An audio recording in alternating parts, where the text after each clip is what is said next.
देखिए, अब हम लोगों का ये लास्ट लेक्चर है जिसमें हम लोग देख लेते हैं कि ये जो हमारा हार्बीवोरस एनिमल होता है इसमें डाइजेशन कैसे होता है। ये हमने तो इसका इंट्रोडक्शन तो देख लिया, अब इसके एक बार प्रोसेस को भी देख लेते हैं। तो हमने देखा था जो स्टोमक होता है वो बेसिकली कितने चैम्बर्स में बटे होते हैं, 4। कौन कौन सा? एक होता है रुमेन जो कि फर्स्ट चैम्बर होता है, फिर सेकेंड कौन सा होता है? रेटिकुलम। कौन सा होता है? रेटिकुलम। सॉरी, इससे पहले बार में जो यहाँ पे स्पेल लिखा हुआ था वो करेक्ट था, ठीक है, तो उसको करेक्ट कर लीजिएगा। तो फर्स्ट में कौन था? रुमेन। सेकंड में कौन था? रेटिकुलम। जो थर्ड में आता है वो कौन आता है? एमेजम। एंड जो फोर्थ में आता है वो कौन आता है? एबोमेजम। ठीक है, तो इस तरीके से 4 चैम्बर्स में बटा होता है। तो इसको हम आगे देखते हैं और आगे ये भी देखेंगे कि डाइजेशन और आगे कैसे होता है। तो देखिए, सबसे पहले जो फूड होता है, ठीक है, जो फूड होता है वो मौत से होता है। मौत से आते हुए कहाँ पे चले जाता है? ऑसोफोगस, जिसको हम लोग फूड पाइप भी बोलते हैं। तो वो फूड पाइप से होते वो डायरेक्ट जो फूड है वो कहाँ आ जाता है? रुमेन में आ जाता है। रुमेन में आने के बाद ये यहाँ पे क्या होता है? स्टोर्ड होता है, क्योंकि ये जो स्टोमक होता है उसका वो सबसे बड़ा पार्ट होता है। तो यहाँ पे आके क्या होता है? स्टोर्ड होता है। स्टोर्ड होने के बाद जो डाइजेशन होता है वो यहीं से शुरू हो जाता है।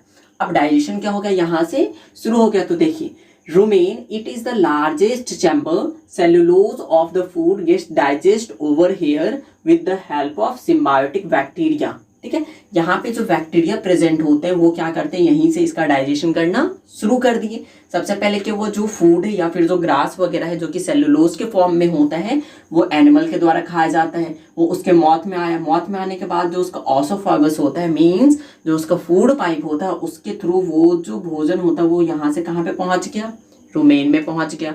रुमेन जो होता है वो इसके पेट का, स्टोमक का सबसे बड़ा पार्ट होता है। यहीं पे वो सिम्बायोटिक बैक्टीरिया पाए जाते हैं। जैसे कि एक नेम होता है इसेचेरिया कोली, ठीक है, इसेचेरिया कोली नाम का जो बैक्टीरिया होता है सिम्बायोटिक, वो यहाँ पे पाया जाता है। वो क्या करते हैं? यहीं से इसका डाइजेशन शुरू कर दिया। अब ये जो है यहाँ से इसका डाइजेशन शुरू हो गया।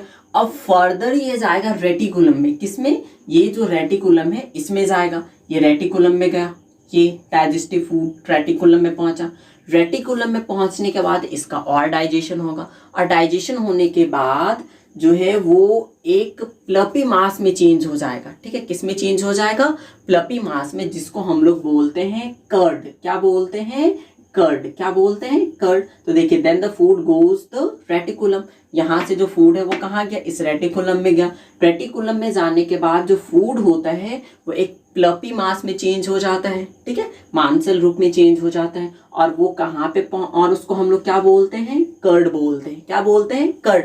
जो हम लोग देखते हैं एनिमल को फ्री टाइम में वो जब बैठ के चबाते रहते हैं जो करके चबाते रहते हैं, वो जो चबाते रहते हैं वो बेसिकली क्या होता है? कर्ड होता है। क्या होता है? कर्ड। कर्ड को वो क्या करते हैं? अपने माउथ में लाते हैं। लाने के बाद उसको चबाते रहते, जिस प्रोसेस को हम लोग बोलते हैं रूमिनेशन। इसको आपने प्रीवियस क्लासेस में भी पढ़ा होगा। इसको क्या बोलते हैं? रूमिनेशन। जो कर्ड होता है, कर्ड को वापस से मुंह में लाके चबाने का जो प्रोसेस होता है उसको क्या बोलते हैं? रूमिनेशन। अब यहाँ से जो ये कर्ड है, ये जो कर्ड है जो उसके द्वारा चबाया जा रहा है, तो वो जो भोजन है वो यहाँ से चबाने के बाद वो कहाँ पे पहुंच जाएगा? यहाँ पे हमारा जो थर्ड वाला पोर्शन है, कौन सा? ये एबोमेजम, ये पोर्शन यहाँ पे। तो फूड कहाँ से आ जाएगा? ये रेटिकुलम से होके फर्दर कहाँ पे आएगा? ये जो ऑसोमेजम है यहाँ पे ये पहुंच जाएगा ओमेजम में। ओमेजम में पहुंचने के बाद यहाँ पे क्या होगा? फिर से यहाँ पे डाइजेशन होगा। डाइजेशन होने के बाद यहाँ पे जो है वाटर, जो फूड में जो वाटर रहता है उसको यहीं पे क्या कर लिया जाएगा? एब्जॉर्ब कर लिया जाएगा। एब्जॉर्ब करने के बाद अब वो तो फूड रहेगा नहीं। वो फूड जो है वो अब किस में चले आएगा? वो इस वाले चैम्बर में चले आएगा, फोर्थ वाले चैम्बर में। किस में आ जाएगा? फोर्थ वाले चैम्बर में, जिसको क्या बोलते हैं? एबोमेजम। एबोमेजम में ये फूड क्या हो गया? आ गया। आने के बाद जो ट्रू हम लोग स्टोमक बोलते हैं ना एनिमल का, वो ये एबोमेजम ही होता है। क्या होता है? एबोमेजम ही होता है। और यहाँ पे कुछ कुछ जो एंजाइम होते हैं वो भी सीक्रेट होते हैं। तो सीक्रेट मीन्स निकलते हैं। तो वो जो एंजाइम होता है उसकी हेल्प से जो फूड है वो और भी अच्छे से डाइजेस्ट हो जाता है। डाइजेस्ट होने के बाद ये कहाँ पे चले जाएगा, ये जो इस रास्ते से होके इस रास्ते से होके यहाँ पे क्या होता है हमारा स्मॉल इंटेस्टाइन, जो कि यहाँ पे दिख रहा है। ये जो स्मॉल इंटेस्टाइन है वो उसको क्या कर लेगा, जो भी उसके काम लायक है वो रख लेगा, एब्जॉर्ब कर लेगा, और एब्जॉर्ब करने के बाद जो भी इनडाइजेस्टिबल फूड है, क्या है इनडाइजेस्टिबल फूड है, उसको वो कहाँ पे भेज देगा, ये जो लार्ज इंटेस्टाइन दिख रहा है यहाँ पे भेज देगा। लार्ज इंटेस्टाइन में भेजने के बाद वो जो है वेस्टेज, अनडाइजेस्टेबल जो फूड रहता है वो वेस्टेज के रूप में बाहर आ जाता है, इजेक्टेड हो जाता है। तो इस तरीके से पूरा का पूरा प्रोसेस चलता है किसमें, रूमिनेंट्स जो होते हैं, मीन्स जो हार्बीवोरस एनिमल होते हैं उसमें। तो ये समझ में आया। सबसे पहले क्या होता है, जो एनिमल होते हैं वो फूड, काफ़ी कॉम्प्लेक्स फूड को लेते हैं, कार्बोहाइड्रेट जैसे ग्रास वगैरह हो गया उसको लेने के बाद वो उस टाइम क्या करते हैं, उसको खाते नहीं है, खाने के बजाय क्या कर देते हैं, वो ऑसोफेगस से होकर उसको रूमेन में स्टोर कर देते हैं। स्टोर करने के बाद वो क्या करते हैं, यहीं से जो सिम्बायोटिक बैक्टीरिया होता है वो अपना काम करना शुरू कर देता है, तो वो उसको धीरे धीरे डाइजेस्ट करता है, और वो फूड फर्दर कहाँ पे पहुँच जाता है, जब वो फ्री टाइम में बैठे रहते हैं तो वो जो फूड है सबसे पहले कहाँ आ जाता है, रेटिकुलम में। रेटिकुलम में आने के बाद यहाँ पे उसका क्या होता है, डाइजेशन होता है, और वो फूड जो है वो किस में चेंज हो जाता है, वो एक प्लपी मास में चेंज हो जाता है, जिसको हम लोग बोलते हैं कर्ड। क्या बोलते हैं, कर्ड। अब वो कर्ड को क्या करता है, वापस से अपने माउथ में ले आता है, माउथ में ले आने के बाद उसको चबाते रहता है, चबाते रहता है, चबाते रहता है, और वो चबाने के बाद वो वापस से कर्ड किस में आ जाता है, वो अब इधर नहीं आएगा, वो जो कर्ड है वो किस में आ जाएगा, इस थर्ड वाले चैम्बर में, जिसको हम लोग बोलते हैं ओमेजम। किस में आ जाएगा, ओमेजम में आ जाएगा।